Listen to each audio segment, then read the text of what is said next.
Hey guys, so today I'm going to show you how to do this app effect in PowerPoint.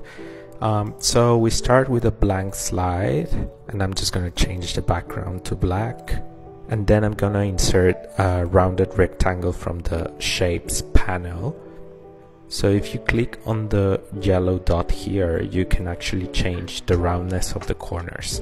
Here I'm just duplicating that same shape and changing it to black. And here I'm just making the top part of the phone. So to duplicate an object in PowerPoint, you just have to hold Ctrl in your keyboard and then drag the element that you want to duplicate.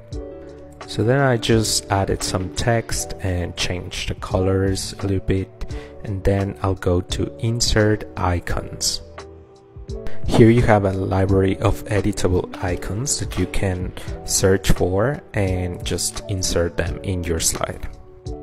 So after adding all the icons and placing them wherever you want them, you're going to select the app that you want to showcase with the icon and Ctrl G to group. Then select the rest of the elements without the group that you already have. So now you'll have two separate layers. Now you have to duplicate that slide, and what you're gonna do is make that app bigger. Then you go back to the first slide and insert a circle that you're gonna match with the color of that app.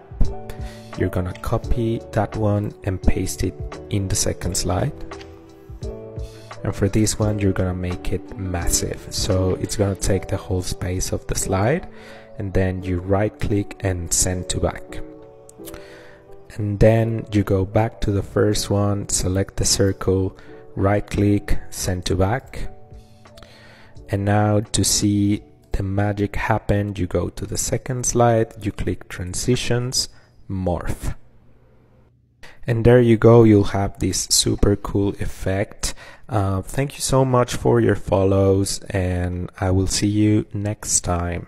Bye!